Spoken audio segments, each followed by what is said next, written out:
Bertram Fritz Malle's F.A.T.E model is a leading framework in moral psychology that explains how people make sense of harmful actions.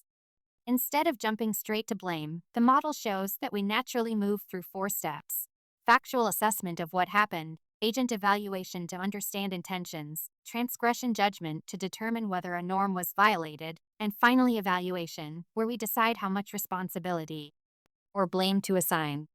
The F.A.T.E model highlights that moral judgment is not impulsive, interpretive, relational, and deeply human. Malle is an Austrian-born cognitive and social psychologist and one of the most influential contemporary scholars in the study of social cognition, moral judgment, and human-robot interaction. He has been a professor of cognitive, linguistic, and psychological sciences at Brown University, where he leads research on how humans understand both human and artificial minds. Today's theme: the architecture of humanity, inside Malle's F.A.T.E model. Thor, welcome back. It's genuinely great to have you here again. Every time you join us, you bring this blend of clarity, depth, and emotional intelligence that makes even the most complex psychological theories feel human and alive. Today, we're diving into a framework that sits right at the intersection of your interests: narrative, psychology, and moral meaning-making. We're talking about the F.A.T.E model, developed by the Austrian-born cognitive and social psychologist Bertram F. Malle. Before we get into the model itself, I'd love to start with the man behind it.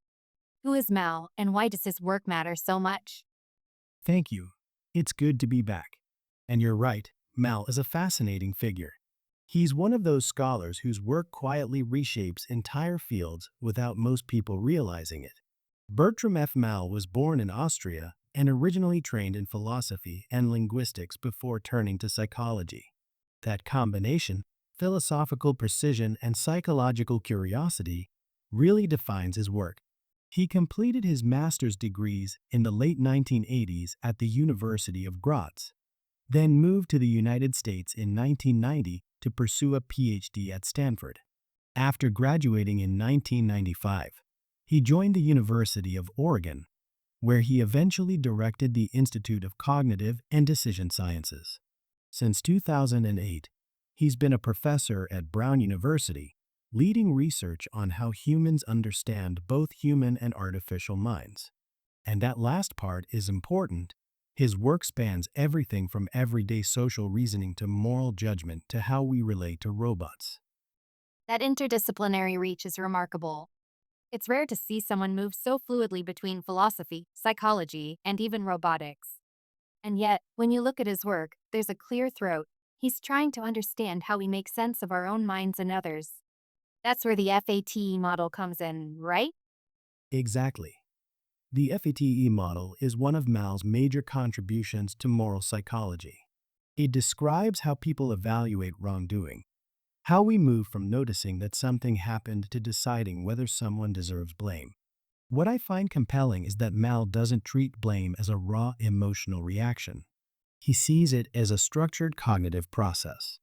We assess what happened, evaluate the agent's intentions and control, we determine whether a norm was violated, and only then do we form a moral judgment. It's a sequence, not a reflex. And that structure feels intuitive once you hear it, but it's not something most of us consciously articulate.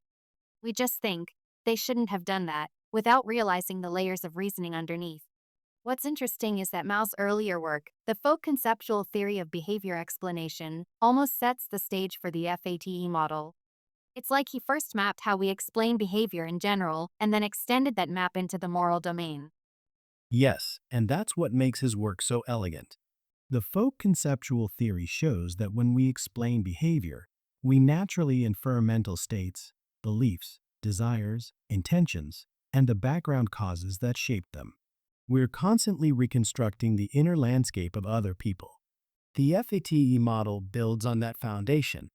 It says, when something goes wrong, we don't stop at explanation. We evaluate. We ask whether the person knew what they were doing, whether they could have acted differently, whether the harm was intentional. And those judgments determine how much blame we assign. So, the two models are deeply connected. One describes how we understand actions, the other how we judge them. It's fascinating how seamlessly those two layers fit together. And it also explains why Malle's work has been supported by institutions like the NSF, DARPA, the Office of Naval Research, and even the Army. Understanding how humans interpret intentions and assign blame isn't just academically interesting, it has real implications for everything from conflict resolution to autonomous systems. Absolutely.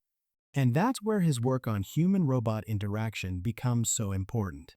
Mal studies how people perceive robots, what moral expectations they project onto them, and how trust is formed or broken. As machines become more autonomous, we're going to need frameworks for understanding responsibility and blame in human-machine systems. Mal is one of the few scholars who's building that bridge. Sure, let's pick up right where we left off. You've given us a beautiful overview of how the F.A.T.E model fits into Mal's broader work. Now I'd love you to take us deeper. Walk us through the model step by step. What happens in the mind when we move from noticing an event to assigning blame? Absolutely. What I appreciate about the FATE model is that it captures something we all do intuitively, but rarely articulate. The first step is F, factual assessment. This is where we establish what happened. Before we can judge anything, we need a coherent picture of the event. Was there harm? Was the norm violated? Did something unexpected occur? It sounds simple, but this step is foundational. If the facts are unclear, or if people disagree about them, everything that follows becomes unstable. In many conflicts, the breakdown happens right here. People aren't even talking about the same event. Mal emphasizes that moral judgment begins with perception, not emotion. We need a shared reality before we can evaluate responsibility. That's fascinating because it suggests that blame isn't just about morality, it's about epistemology. If we can't agree on what happened, we can't agree on what it means. So once the facts are established, what comes next? The second step is A, agent evaluation. This is where things get psychologically rich. We started asking, what was the person thinking? What did they know? What did they intend? This is where Mal's earlier work on the folk conceptual theory becomes essential. We infer mental state beliefs, desires, intentions, and the degree of control the person had. Did they foresee the consequences? Could they have acted differently? Were they coerced, distracted, or unaware? This step is the heart of the model because blame hinges on mental state. Two identical outcomes can lead to very different judgments depending on what we believe the agent knew or intended. So, this is where we distinguish between an accident and a deliberate act. Exactly. And Mal shows that people are incredibly sensitive to these distinctions. We don't just look at outcomes. We look at minds. If someone causes harm but has no intention, no knowledge, and no control, we might feel sympathy instead of blame.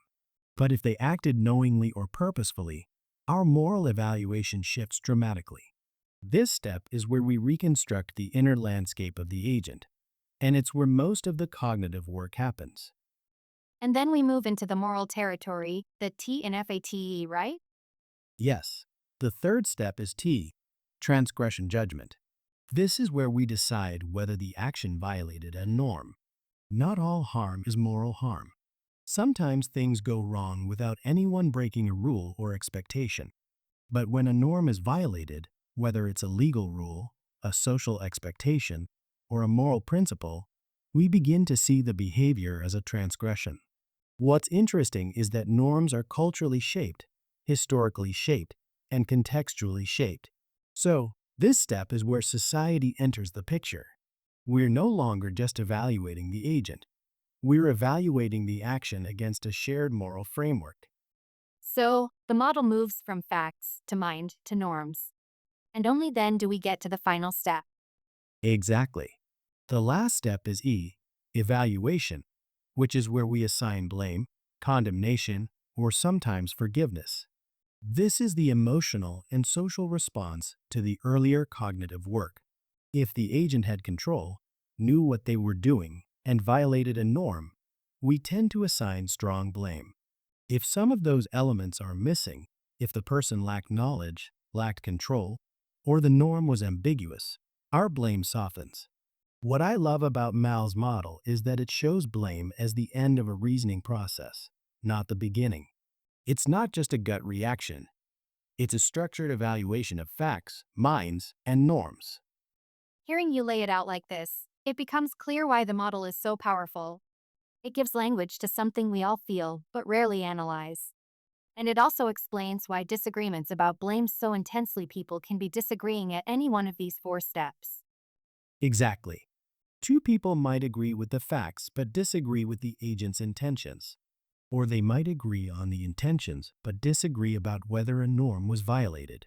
The FATE model helps us see where disagreement lives. It's almost like a diagnostic tool for moral conflict. And in storytelling, whether documentary, narrative, or journalistic, gives us a framework for guiding audiences through the moral landscape of an event. It helps us show not just what happened, but why people interpret it the way they do. Thor, the way you've unpacked the FAT models so far has been incredibly illuminating. You're giving us not just a model, but a way of understanding human judgment itself. But I know you're always thinking about how these frameworks intersect with the deeper layers of human experience, attachment, trauma, moral development. How do those worlds connect? They connect more intimately than people realize. The FATE model describes how we evaluate wrongdoing in the present, but the templates we use for those evaluations are formed much earlier in life. Attachment theory tells us that our earliest relationships teach us what to expect from others, whether people are safe, predictable, responsive, or dangerous. Those early patterns shape how we interpret intentions, how we assign blame, and even how we understand harm. So, when we walk through the steps of the FATE model, we're not doing it as neutral observers. We're doing it with a nervous system shaped by our history. So, you're saying that two people can look at the same event, walk through the same four steps, and still land in completely different places because their internal templates are different. Exactly. Take the first step, factual assessment. For someone with a secure attachment history, the facts are usually just the facts.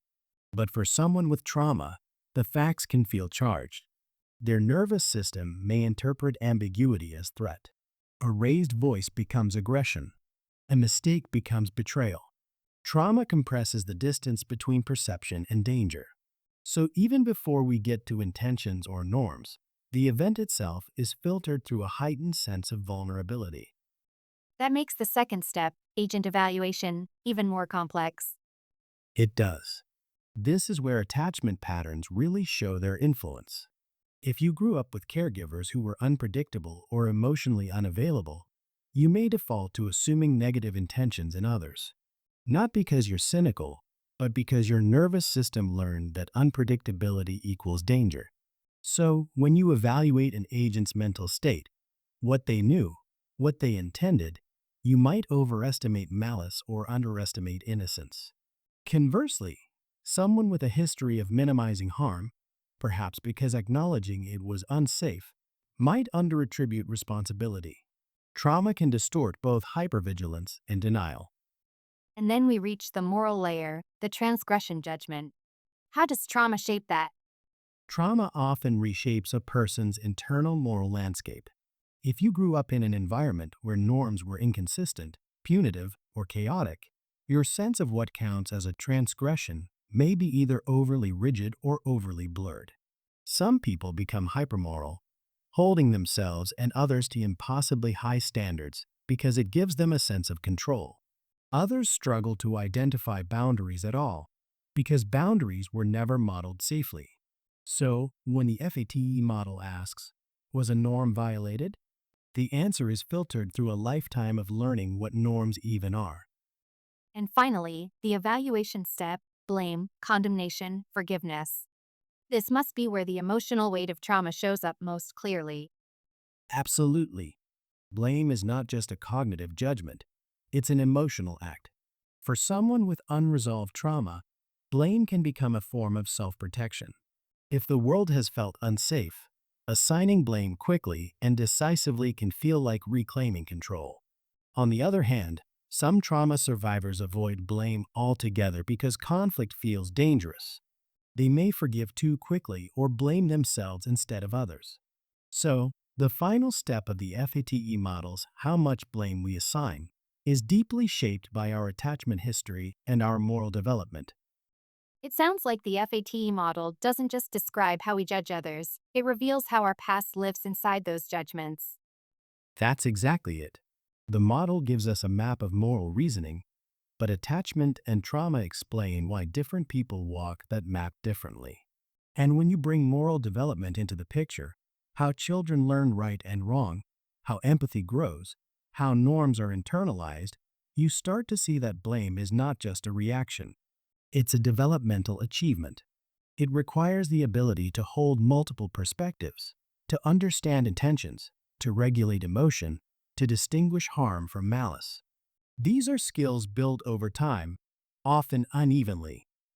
So, when we see someone overreact, underreact, or misinterpret a situation, it's not just about the event, it's about the architecture of their inner world. Exactly. And that's why Mal's work is so powerful. It gives us a structured way to understand moral judgment, but it also invites compassion. When we see how much of our blame is shaped by our history, we can approach conflict with more humility. We can ask not just, what happened? But what does this event mean to this person, given their story? That's where psychology becomes not just explanatory, but healing. Thor, this is extraordinary. You've shown how the FATE model intersects with attachment and trauma in a way that feels both rigorous and deeply human. I'd love to keep going. Maybe now we can explore how this model plays out in real interpersonal conflict, how audiences form moral judgments, and even how trauma shapes character arcs in storytelling. I'd love that. Because the beauty of the F.A.T.E model is that it's not just a psychological framework, it's a lens for understanding the emotional choreography of human life. Let's start with real conflict scenarios. When two people are in conflict, they're not just disagreeing about what happened, they're disagreeing at different steps of the FATE sequence.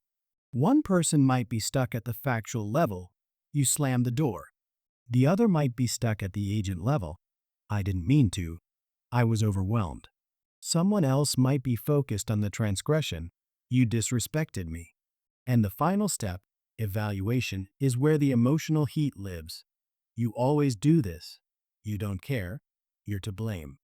Most conflicts escalate because people are arguing across steps, not within them. That's such a powerful insight. It explains why people feel like they're having two different conversations. Exactly. And when you add trauma into the mix, the steps compress. A person with a history of emotional unpredictability may jump from step 1 to step 4 instantly. They see a behavior, interpret it as threat, and assign blame in one rapid movement. Their nervous system doesn't give them the luxury of slow evaluation. Meanwhile, someone with a more secure background might linger in step 2, trying to understand intentions, asking questions, giving benefit of the doubt. So, the conflict isn't just about the event. It's about two nervous systems with different histories trying to navigate the same moment. And that brings us to audiences. When people watch a documentary or a narrative film, they're also walking through the FATE steps, right? Absolutely. Audiences are constantly evaluating characters through the same cognitive sequence. But here's the twist. The filmmaker controls the order in which the audience receives information. If you show the facts first, then the agent's intentions, then the norm violation, you guide the audience toward a particular moral interpretation. But if you withhold the agent's perspective, or reveal it late, the audience may form premature blame judgments. This is why storytelling is such a powerful moral technology. You're not just telling a story, you're shaping the viewer's moral reasoning. So, the filmmaker becomes the architect of the audience's FATE journey. Exactly. And this is where trauma and character arcs come in. A character's backstory, especially their attachment history, shapes how the audience interprets their actions. If you reveal that a character grew up in chaos or neglect, the audience becomes more forgiving of their mistakes. Not because the harm disappears, but because the viewer now understands the agent's internal world. They see the beliefs, fears, and survival strategies that shape the behavior. Simply put, the audience sees step 2, the agent's mental states, which lessens the final judgment. That's why a well crafted backstory can transform a character from villain to tragic figure. Exactly. Trauma doesn't excuse behavior, but it contextualizes it. And when audiences understand context, their moral judgments become more nuanced. This is why some of the most compelling character arcs involve a gradual revelation of the inner world. You start with the facts, what the character did. Then you slowly reveal the intentions, the constraints, the wounds. By the time you reach the transgression judgment, the audience is no longer asking, is this person bad? But what shaped them? And the final evaluation becomes layered blame mixed with empathy, anger mixed with understanding. It's almost like the F.A.T.E model becomes a narrative engine. It does. And it also becomes a healing engine. Because when we understand how trauma shapes perception, intention, and moral reasoning, we can approach conflict, both in life and in storytelling, with more compassion. We stop assuming malice where there is fear. We stop assuming intentions where there is overwhelm. And we start seeing that every moral judgment is also a psychological portrait. Thor, this is remarkable. You've shown how the F.A.T.E model helps us understand conflict, audience judgment, and even the shaping of character arcs. I'd love to take this one step further. How does this model inform restorative justice, those processes that aim not just to punish, but to repair harm? That's a beautiful direction to take this. Restorative justice is, in many ways, the practical application of everything the F.A.T.E model reveals about human moral reasoning. Traditional justice systems often jump straight to the final step, evaluation, and focus almost exclusively on blame and punishment. Restorative justice, by contrast, slows the process down. It invites everyone involved to walk through the earlier steps with intention, clarity, and compassion. It's almost as if restorative justice is the F.A.T.E model done consciously, collaboratively, and with the goal of healing rather than retribution. That's a powerful way to frame it. So, how does each model show up in restorative justice practices? Let's start with factual assessment. In restorative circles, the first task is to establish what happened, not in a legalistic sense, but in a human sense. Everyone gets to share their experience of the event. This is crucial because harm is rarely experienced the same way by all parties. Restorative justice recognizes that truth is relational. It's not just about the objective facts. It's about the impact of life. And when people feel heard at this stage, the entire process becomes safer and more grounded. So, the first step becomes a space for shared reality. Exactly. Then we move to agent evaluation, which is where restorative justice diverges most dramatically from punitive systems. Instead of assuming intention or projecting blame, the process invites the person who caused harm to articulate their own mental states, what they were thinking, what they were feeling, what pressures or fears shaped their actions. This doesn't excuse harm, but it humanizes the agent. And for the person who was harmed, hearing this can be transformative. It shifts the narrative from "you hurt me because you wanted to "you hurt me because you were overwhelmed, scared, or acting out of your own wounds." That's where empathy begins to emerge. Thor, yes. And that leads us to transgression judgment. In restorative justice, this step becomes a shared inquiry. What norm was violated? What value was harmed? What relationship was disrupted? Instead of a judge declaring a rule broken, the community explores the moral fabric that was torn. This is where moral development enters the picture. People begin to articulate not just what happened, but why it matters. They name the values, trust, respect, safety that were compromised. And in doing so, they begin to rebuild a shared moral framework. Interviewer, it sounds like this step transforms the idea of a crime into a relational rupture. Exactly. And that sets the stage for the final step, evaluation, which, in restorative justice, is not about blame but about repair. Instead of asking, how much punishment does this person deserve? The question becomes, what needs to happen for healing to begin? This might involve apology, restitution, changed behavior, or community support. The focus shifts from retribution to restoration. And what's remarkable is that this approach often leads to deeper accountability. When people understand the impact of their actions, when they see the human face of the harm, they're more likely to take responsibility in a meaningful way. So restorative justice doesn't bypass accountability, it deepens it. Exactly. Punishment can shut down reflection. Restoration invites it. And here's where trauma comes back into the picture. Many people who cause harm are themselves carrying unresolved trauma. Restorative processes allow that trauma to be acknowledged, not as an excuse, but as context. When trauma is called, the cycle of harm can be interrupted. And for the person who was harmed, being part of a process that centers truth, empathy, and repair can be profoundly healing. It gives them agency. It gives them voice. It gives them closure. And for storytellers, this must open an entirely different way of portraying justice. Absolutely. Most narratives default to punitive arch. Villain does harm. Hero delivers punishment. But restorative arcs are far more emotionally complex and far more human. They show that justice is not just about balancing scales. It's about rebuilding relationships, restoring dignity, and acknowledging the full humanity of everyone involved. When audiences witness that kind of arc, their own moral reasoning expands.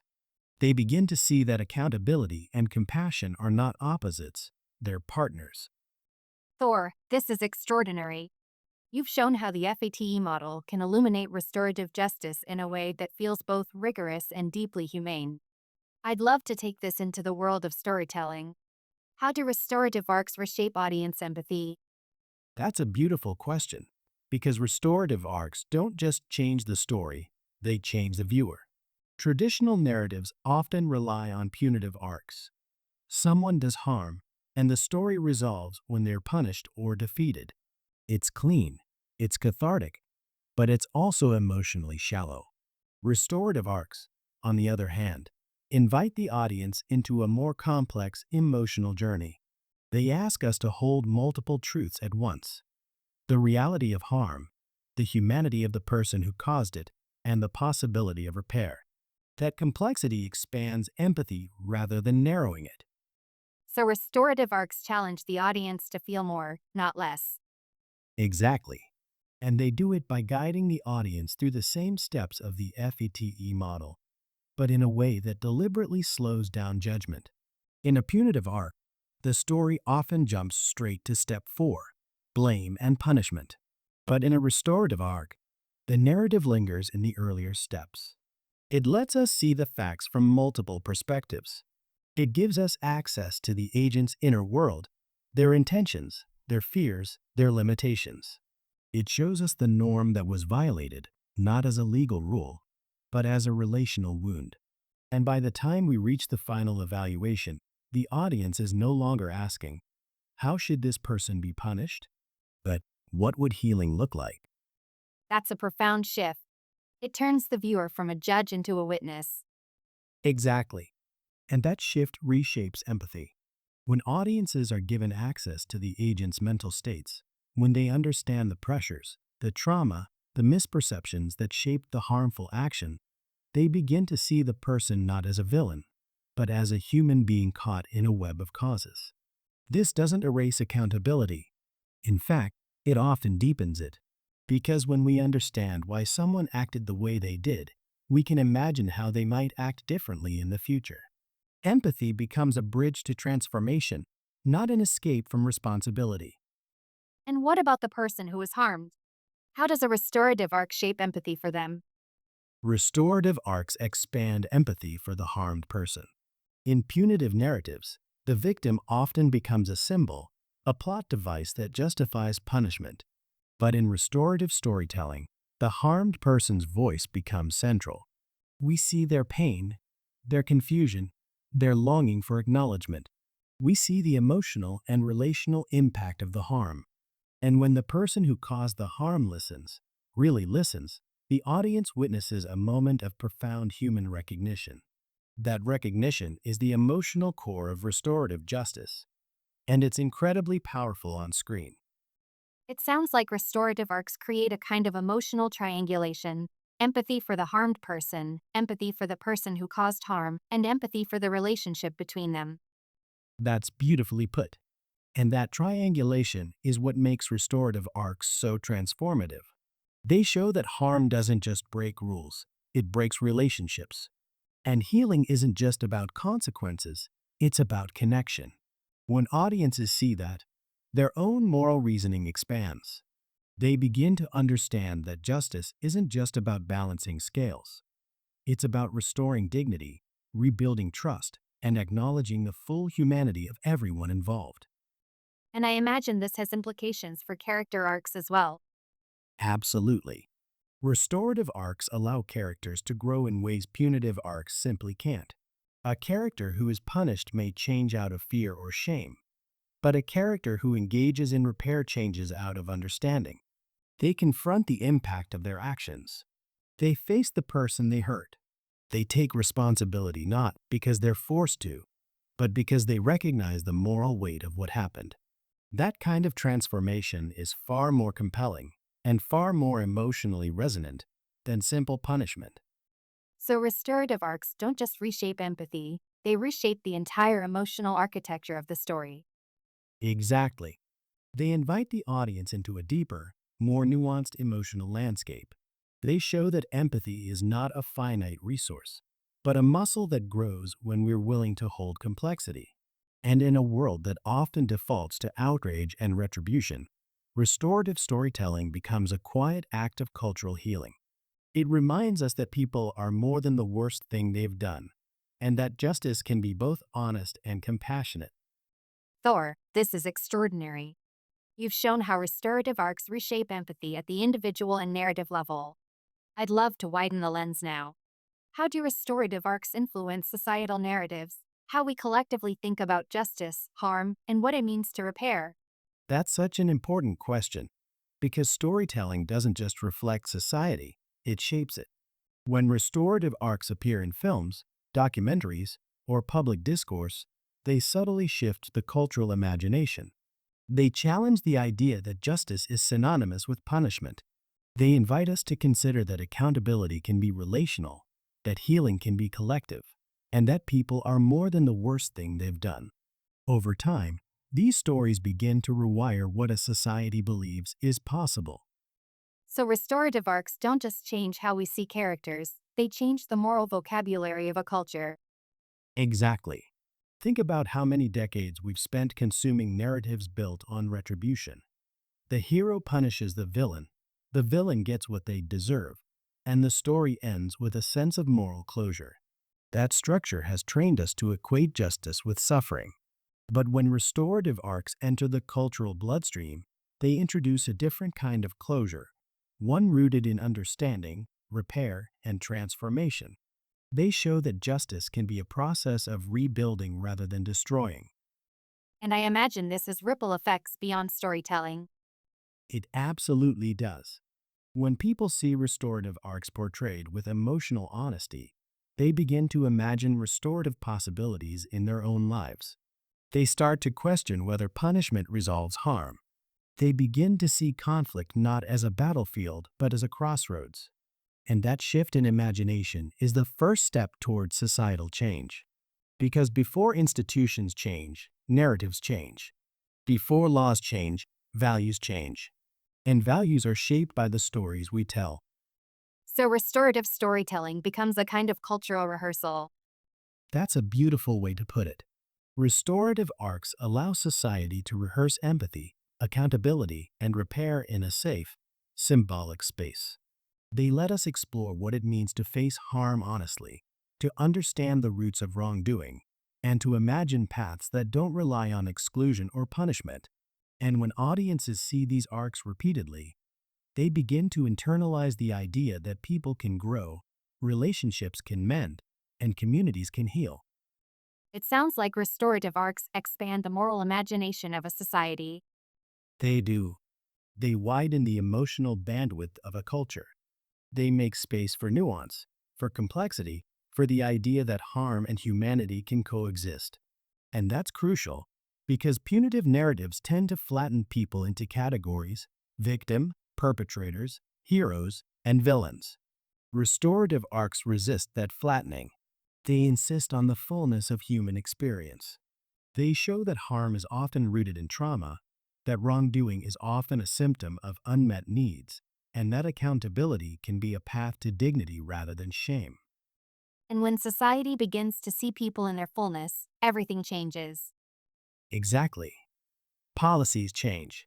Institutions change. Conversations change. When restorative narratives become part of the cultural fabric, they create pressure for restorative practices in schools, workplaces, and justice systems. They encourage communities to ask different questions, not "how do we punish?" but "how do we repair?" Not "who is to blame?" but "what do we need to heal?" And that shift, from blame to healing, is the heart of societal transformation. Thor, this is extraordinary. You're showing us that restorative arcs don't just reshape stories, they reshape the world. I'd love to widen the lens even further. How do restorative narratives influence public policy, how a society structures justice, education, and community responses to harm? That's a powerful direction because public policy doesn't emerge in a vacuum. It grows out of the stories a society talks about what people are like, what harm means, and what justice requires. When restorative narratives enter the cultural bloodstream, they begin to shift the assumptions that policymakers, voters, and institutions operate from. They challenge the idea that punishment is the only, or even the most effective, response to wrongdoing. They introduce the possibility that accountability can be relational, that healing can be collective, and that justice can be forward-looking rather than backward punitive. So, storytelling becomes a kind of cultural scaffolding for policy change. Exactly. Think about how many decades punitive narratives have dominated our films, news cycles, and political rhetoric. Tough on crime became a moral identity, not just a policy stance. But when restorative narratives gain visibility, stories of communities resolving conflict through dialogue, of young people repairing harm instead of being expelled, of survivors finding closure through truth rather than punishment, they begin to soften the cultural reflex toward retribution. They show that alternatives exist, and more importantly, that they work. And once people can imagine an alternative, policy becomes possible. Yes, policy change always begins with imagination. Before a society can implement restorative practices in schools, workplaces, or justice systems, it must believe that people are capable of change. It must believe that harm can be repaired. It must be believed that accountability can be humane. Restorative narratives cultivate those beliefs. They create a cultural climate where policymakers feel supported in proposing alternatives to punitive systems. They give the public vocabulary for discussing harm in more nuanced ways. So, restorative narratives don't just influence what policies are proposed, they influence what policies feel morally legitimate. Exactly. And that's crucial. Policies don't succeed because they're technically sound. They succeed because they resonate with a society's moral intuition. Restorative narratives expand that intuition. They help people see that justice can be relational rather than adversarial. They show that safety comes from connection, not exclusion. And when those ideas take root, they begin to influence everything from school discipline policies to criminal sentencing guidelines to community conflict resolution programs. Can you give an example of how this plays out? Absolutely. Look at school systems that have adopted restorative practices. Many of them did so after years of punitive discipline, suspensions, expulsions, zero-tolerance policies failed to reduce harm. But what made restorative approaches politically viable wasn't just data, it was narrative. Stories of students who transformed after being given a chance to repair harm. Stories of classrooms that became safer when relationships were prioritized. Stories of teachers who felt more empowered when discipline became a dialogue rather than a punishment. Those narratives created emotional momentum for policy change. So, the data opens the door, but the stories push it through. Exactly. And the same is true in criminal justice reform. Restorative narratives, documentaries, memoirs, community stories have shown the public that people who commit harm are often carrying trauma, that punishment alone doesn't heal communities, and that restorative processes can reduce recidivism while increasing victim satisfaction. These stories humanize everyone involved. They challenge the binary of good people and bad people. And when that binary dissolves, punitive policies lose their emotional grip. It sounds like restorative narratives help society see people as redeemable. They do. And that's the heart of policy change. When a society believes people are redeemable, it invests in rehabilitation rather than incarceration. It funds mental health support rather than punitive surveillance. It prioritizes community-based solutions rather than institutional punishment. Restorative narratives shift the emotional center of gravity from fear to possibility. And public policy follows that shift. Thor, this is extraordinary. You've shown how restorative narratives reshape empathy and even influence public policy. I'd love to take this one step further. How do restorative narratives change political rhetoric, the way leaders talk about justice, harm, and responsibility? That's a crucial question, because political rhetoric is often the bridge between cultural imagination and institutional action. Politicians don't just describe reality, they frame it. They tell stories about who we are, what threatens us, and what will keep us safe. For decades, political rhetoric has leaned heavily on punitive narratives: crackdown, zero tolerance, law and order, tough on crime.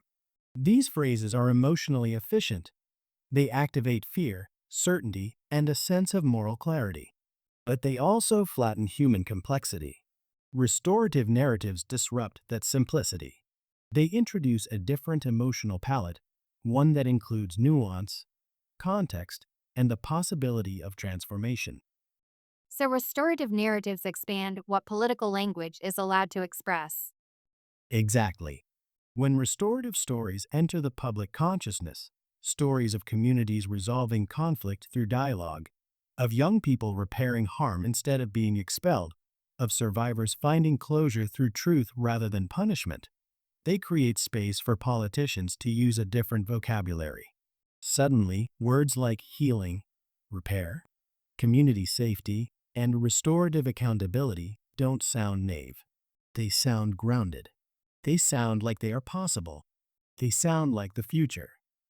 And I imagine these changes how politicians talk about people who cause harm. It does. Punitive rhetoric relies on dehumanization. It paints people as threats, as problems to be removed. Restorative narratives rehumanize. They show that people who cause harm often carry harm. They show that accountability can be relational rather than adversarial. When these stories circulate widely, politicians begin to shift from language that divides, us versus them, to language that connects, we, our communities, our shared responsibility. It's subtle, but it's transformative. And what about the way politicians talk about victims? Restorative narratives elevate the voices of people who have been harmed. They show that healing requires more than punishment. It requires acknowledgement, truth, and meaningful repair. When these stories gain traction, political rhetoric begins to reflect that. Instead of using victims as symbols to justify harsher penalties, leaders start talking about what survivors need: safety, support, closure, and agency. This shifts the focus from punishment to healing, from retribution to restoration. It sounds like restorative narratives soften the emotional rigidity of political discourse. They do. Punitive rhetoric thrives on certainty, clear villains, clear solutions, clear lines. Restorative narratives introduce complexity. They show that harm is often rooted in trauma, that wrongdoing is often a symptom of unmet needs, and that communities can respond to harm in ways that strengthen rather than fracture. When politicians adopt this language, they begin to speak in terms of systems rather than individuals, causes rather than caricatures, and solutions rather than scapegoats. And I imagine this has implications for how political debates unfold. Absolutely. Restorative narratives encourage a shift from adversarial debate to collaborative problem solving. Instead of arguing about who deserves blame, politicians begin to discuss what conditions create harm and how to change them. Instead of promising harsher penalties, they propose investments in mental health, education, community support, and conflict resolution. The rhetoric becomes less about punishment and more about prevention, less about fear and more about possibility. So, restorative narratives don't just change what politicians say, they change what voters are willing to hear. Exactly. Political rhetoric is always a dialogue between leaders and the public. When restorative narratives reshape the public's moral imagination, they create demand for a different kind of leadership, leadership that values empathy, accountability, and repair. And when leaders respond to that demand, they reinforce the shift. It becomes a feedback loop. Stories change rhetoric. Rhetoric changes policy. Policy changes culture. And culture changes the stories we tell. Thor, this is extraordinary. You're showing us that restorative narratives don't just reshape individual empathy or institutional policy, they reshape the emotional architecture of political life. I'd love to take this one step further. How does restorative rhetoric shift public trust, the way people relate to institutions, leaders, and even one another? That's such an important question because trust is the emotional currency of any society. And punitive rhetoric, for all its clarity, tends to erode trust over time. It frames the world as dangerous, people as threats, and institutions as enforcers.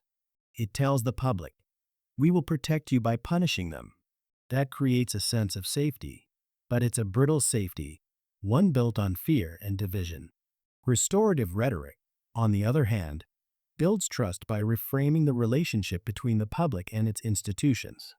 It says, we will protect you by strengthening relationships, addressing root causes, and repairing harm. That message is slower, more complex, but ultimately far more stabilizing. So, restorative rhetoric shifts trust from fear based to relationship based. Exactly. When leaders use restorative language, talking about healing, repair, community safety, and shared responsibilities, they signal that the public is not just a group to manage, but a community to be cared for. That shift matters. People trust institutions more when they feel seen, heard, and valued. Restorative rhetoric communicates that harm is not just a legal issue, but a relational one, and that institutions are committed to addressing the human dimensions of conflict. And what about trust in the people who cause harm? Does restorative rhetoric change how the public sees them? It does, and that's one of its most transformative effects. Punitive rhetoric encourages the public to see people who cause harm as fundamentally dangerous or morally defective. Restorative rhetoric challenges that narrative. It acknowledges the harm, but it also acknowledges the humanity of the person who caused it. It frames wrongdoing as something that can be addressed, understood, and repaired, not as a permanent identity. When the public hears leaders speak this way, it begins to soften the rigid categories of good people and bad people.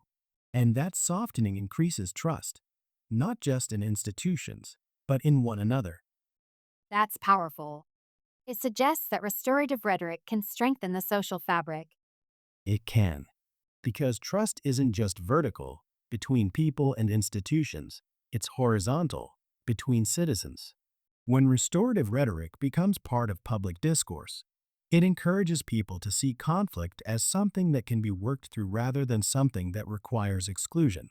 It normalizes the idea that people can make mistakes and still belong. And belonging is the foundation of trust.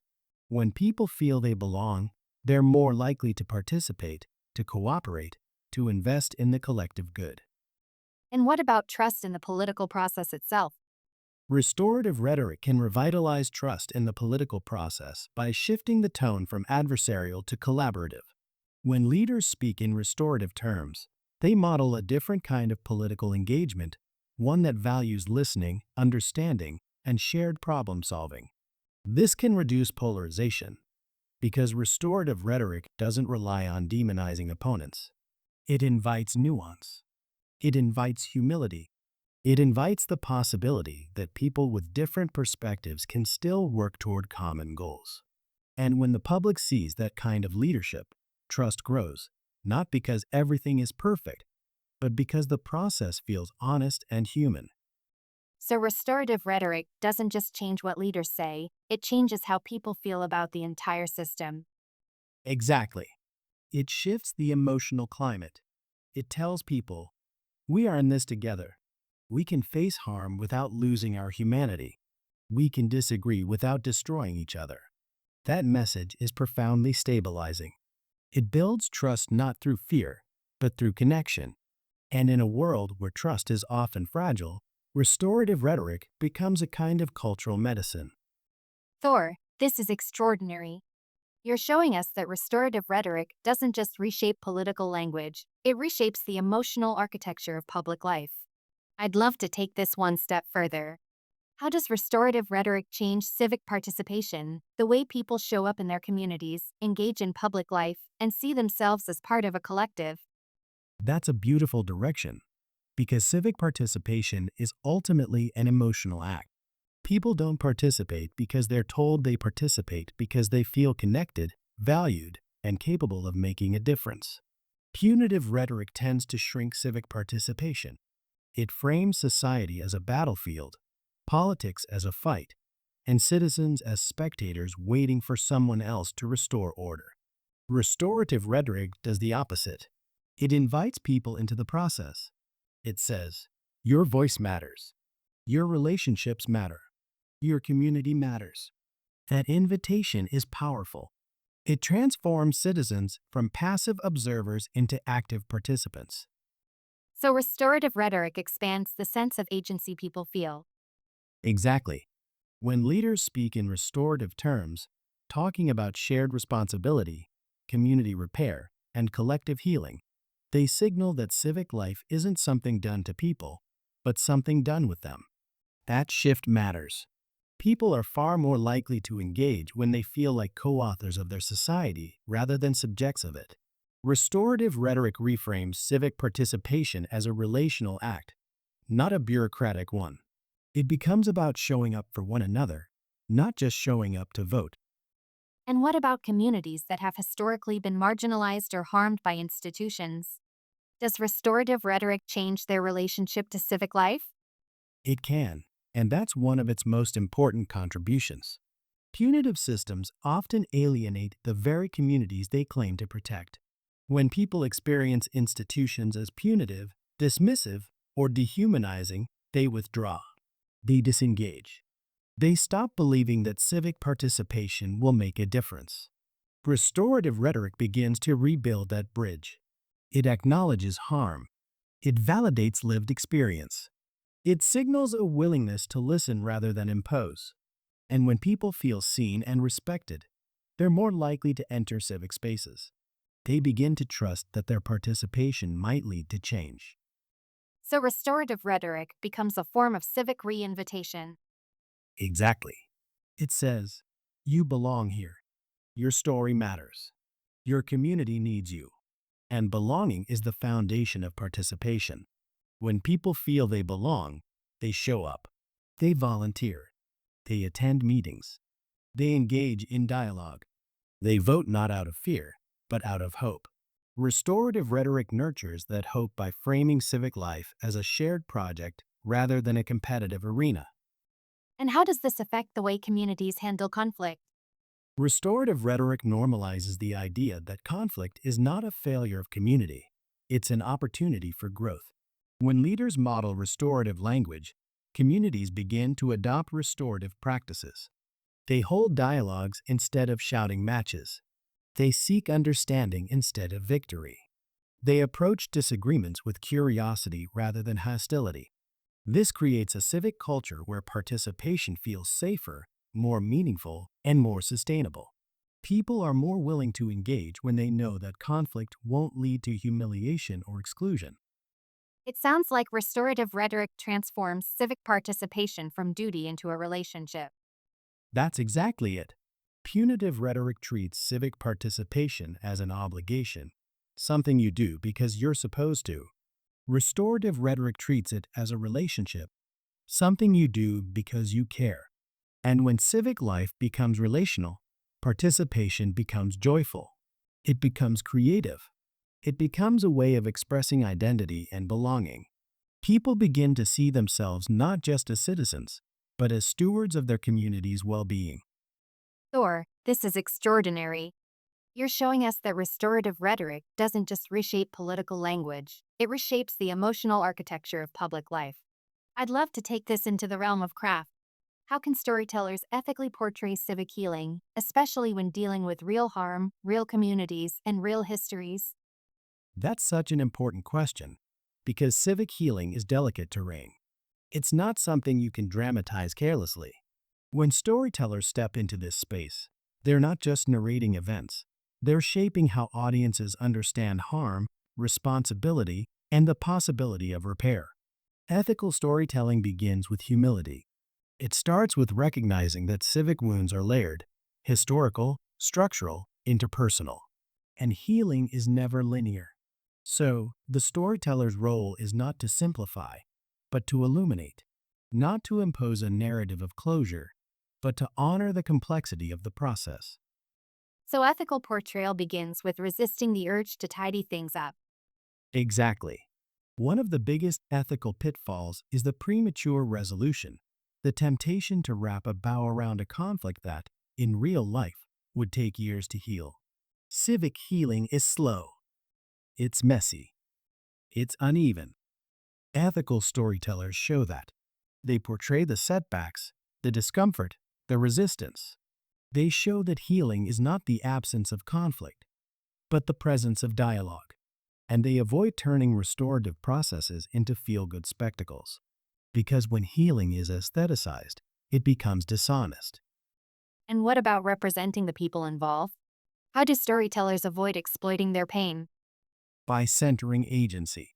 Ethical storytelling never treats people, especially those who've been harmed, as narrative instruments. It treats them as collaborators. That means giving them voice, not just visibility. It means letting them define what healing means to them, rather than imposing a narrative of redemption or reconciliation. And it means being honest about power. Civic wounds often come from institutions, systems, or histories that have marginalized certain groups. Ethical storytellers acknowledge that context. They don't individualize systemic harm. So, civic healing isn't just interpersonal, it's structural. Exactly. And storytellers have a responsibility to show that. If a community is healing from violence, racism, corruption, or neglect, the story must include the forces that created the wound. Otherwise, the healing looks like a miracle rather than a process. Ethical portrayal means showing the scaffolding, the community meetings, the policy changes, the truth-telling sessions, the moments of rupture and repair. It means showing that healing is collective work, not a single cathartic moment. And how does the F.A.T.E model guide storytellers in this? The F.A.T.E model gives storytellers a psychological map. It reminds them that audiences will naturally move through the steps: facts, agent evaluation, transgression judgment, and final evaluation. Ethical storytellers guide that journey with care. They present the facts with nuance, not sensationalism. They reveal the agent's mental state without excusing harm. They contextualize the transgression within broader systems. And they frame the final evaluation not as punishment or absolution, but as a question. What does repair look like here? Who gets to define it? What remains unresolved? That's powerful. It turns the audience from passive consumers into reflective participants. Exactly. Ethical storytelling about civic healing invites the audience into moral reflection rather than moral certainty. It encourages them to hold multiple truths at once: the reality of harm, the humanity of the people involved, the weight of history, and the possibility of transformation. And it avoids the trap of moral tourism, using someone else's suffering as emotional entertainment. Instead, it treats civic healing as a sacred process, one that requires respect, patience, and deep listening. And what about hope? How do storytellers offer hope without slipping into sentimentality? By grounding hope in truth. Real hope isn't saccharine, it's earned. It comes from showing the hard work of repair, the courage of dialogue, the vulnerability of accountability. It comes from showing that healing is possible because people choose to face the truth, not avoid it. Ethical storytellers don't manufacture hope, they reveal it. They show the small, quiet moments where trust begins to regrow. They show the resilience of communities. They show the dignity of people who refuse to give up on one another. That kind of hope is not sentimental, it's revolutionary. Interviewer: Thor, this is extraordinary. You're showing us that ethical storytelling about civic healing isn't just a craft, it's a responsibility. I'd love to take this into an even more delicate space. How can storytellers portray truth telling, the raw, necessary act of naming harm, without re traumatizing audiences? That's one of the most sensitive challenges in storytelling, because truth-telling is essential for healing, but it can also reopen wounds if handled carelessly. Ethical truth-telling requires a balance between honesty and containment. It's not about softening the truth, but about shaping the emotional conditions in which the truth is received. Storytellers must think like trauma-informed facilitators. How do we create a space where difficult truths can land without overwhelming the viewer's nervous system? So, the storyteller becomes a kind of emotional architect. Exactly. And the architecture begins with pacing. Trauma overwhelms when it arrives too fast, too suddenly, or without context. Ethical storytellers introduce truth gradually. They prepare the audience emotionally. They signal that something difficult is coming, not to sensationalize it, but to give the viewer agency. When audiences feel prepared, they can stay present. When they feel ambushed, they shut down. So pacing is the first ethical tool. And what about the way the truth is framed? Framing is everything. Truth-telling becomes re-traumatizing when it's presented as spectacle, when the harm is shown in graphic detail, or when the storyteller lingers on the violence rather than the meaning. Ethical storytellers focus on the impact, not the imagery. They center the emotional truth rather than the physical details. They let survivors speak in their own language, at their own pace, with their own boundaries. And they avoid reenactments or visualizations that force the audience to relive the trauma rather than understand it. So, the goal is to illuminate, not to shock. Exactly. Shock shuts people down. Illumination opens them up. Ethical truth-telling uses restraint as a form of respect. It trusts the audience's imagination. It trusts the survivor's voice. And it trusts that the emotional truth is powerful enough without graphic depiction. When storytellers focus on meaning rather than spectacle, they create space for empathy rather than overwhelm. And what about the emotional journey of the audience? How do storytellers guide them through difficult truths without leaving them in despair? This is where the concept of emotional modulation comes in. Trauma overwhelms when there's no relief, no breath, no counterbalance. Ethical storytellers weave moments of grounding into the narrative, moments of connection, resilience, community, or even quiet reflection. These aren't distractions, they're emotional anchors. They help the audience regulate. They remind viewers that even in the presence of harm, there is humanity, dignity, and the possibility of repair. Without these anchors, truth-telling becomes a descent. With them, it becomes a journey. And how does the storyteller protect the dignity of the people whose truths are being told? By centering agency. Survivors must never be reduced to their trauma.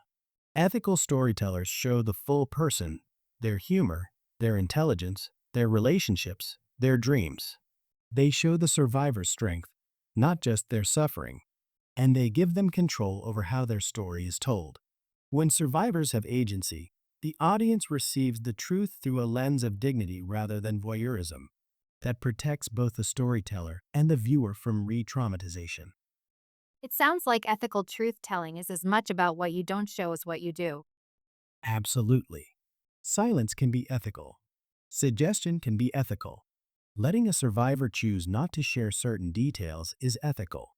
The storyteller's responsibility is not to extract every painful moment, but to honor the truth in a way that supports healing. And healing doesn't require full disclosure, it requires honest disclosure. There's a difference. And how does this connect to civic healing? Truth telling is the foundation of civic healing. But civic healing requires collective participation, and re traumatized audiences withdraw. They shut down, they disengage. Ethical truth telling keeps people in the conversation. It allows them to face difficult histories without being overwhelmed by them. It creates emotional conditions for empathy, accountability, and repair. When storytellers handle truth with care, they help society move from avoidance to engagement, from denial to understanding, from fragmentation to connection. Thor, we've traveled a long way together in this conversation. We began with Bertram F. Malle, the Austrian born cognitive and social psychologist whose work on social cognition, moral judgment, and human robot interaction has reshaped how we understand minds. We explored his F.A.T.E model step by step, followed its implications into conflict, trauma, restorative justice, political rhetoric, civic participation, and even the ethics of storytelling. As we finish, I'd love to hear your final reflections. What does Malle's work ultimately teach us about ourselves? What strikes me most is that Mal's work reveals something profoundly hopeful about human beings. The FATE model shows that our moral judgments aren't impulsive or primitive, they're structured, thoughtful, and deeply relational. We don't just react to harm, we try to understand it. We reconstruct intentions, evaluate norms, and search for meaning. That capacity for interpretation is the foundation of empathy. It's the foundation of accountability, and it's the foundation of healing. Mal gives us a map of how humans make sense of one another, and that map becomes a guide for how we might repair what's broken. It's remarkable how a cognitive model becomes a moral compass. Exactly. The FATE model isn't just about how we judge others. It's about how we could judge others if we slowed down, listened more deeply, and allowed complexity to enter the room. It invites us to move from reflex to reflection, from blame to understanding, from punishment to repair. And when we apply that lens to storytelling, to politics, to civic life, we begin to see that the way we interpret harm shapes the world we build. If we interpret harm narrowly, we build punitive systems. If we interpret harm relationally, we build restorative ones. And that brings us back to truth telling, civic healing, and the role of storytellers. Yes, storytellers have become the custodians of our moral imagination. They decide which truths we face, how we face them, and what emotional pathways we walk to get there. When storytellers portray truth-telling ethically, without re-traumatizing audiences, they create space for collective reflection. They help us see harm without turning away. They help us understand wrongdoing without collapsing into cynicism. And they help us imagine repair without resorting to fantasy. That's the heart of civic healing, the ability to face the truth together without losing our humanity. And Mal's model sits quietly underneath all of this. It does. The FATE model is like the psychological grammar of moral life. It shows us that understanding comes before judgment, that intention matters, that norms are shared, and that evaluation is the final step, not the first. When we internalize that sequence, we become better listeners, better citizens, better storytellers, and better humans. We stop assuming malice where there is fear. We stop assuming intentions where there is overwhelm. We stop if harm defines a person's entire identity. Instead, we begin to see the full picture, the facts, the mind, the context, the possibility of repair. Thor, as we close, what do you think is the deepest lesson Mal offers us? That moral life is not a battlefield, it's a conversation. And conversations can heal. The FATE model reminds us that every act of judgment is also an act of interpretation, and interpretation is where empathy lives. If we can learn to walk through those steps with more patience, more humility, and more curiosity, we can transform not just our relationships, but our communities. We can build systems that honor dignity. We can tell stories that expand compassion. We can create a culture where accountability is not about shame, but about growth. Mal's work gives us the tools. The rest is up to us. This has been a profound journey, one that bridges psychology, narrative, ethics, and the future of how we live together. And in the spirit of Mal's work, it leaves us not with certainty, but with possibility. And possibility is where healing begins. Thor. As we come to the end of this journey, I keep returning to something you said earlier, that harm is a rupture in the space between us. After everything we've explored, everything we've uncovered, what do you hope people carry with them when the screen goes dark? I hope they carry the understanding that justice is not a straight line. It's not a simple equation of wrong and punishment. It's a human process, fragile, layered, and deeply relational. Bertram Malle's F.A.T.E model shows us that before we ever reach judgment, we move through interpretation. We gather facts. We search for intentions. We weigh norms. And only then do we decide what accountability looks like. That sequence isn't just cognitive, it's humane. It's the architecture of how we stay connected, even when something breaks. And something always breaks, doesn't it? In families, in communities, in nations. It does. But the breaking isn't the end. The rupture is an invitation. Across cultures and histories, people have always healed through truth, through the courage to speak, to listen, to face one another without turning away. Restorative justice isn't soft. It's bravery. It asks us to see the person who caused harm not as a monster, but as a human being shaped by forces we may never fully know. And it asks us to see the person who was harmed not as a symbol, but as a whole life deserving of voice, dignity, and repair. Interviewer. That's a different kind of justice than most of us were taught. It is. We were taught that justice is a hammer, but maybe justice is a bridge. Maybe it's the slow, deliberate work of stitching the world back together, thread by thread, truth by truth. And maybe empathy isn't the enemy of accountability. Maybe it's the foundation of it. So, what does this podcast leave us with? An opening. A new way of seeing one another. A new way of understanding harm. A new way of imagining justice. Because the future won't be built by perfect people. It will be built by people willing to face the truth together. People are willing to walk through the steps of understanding with patience, humility, and curiosity. People are willing to believe that healing is not a fantasy, but a practice. And in that shared practice, something shifts.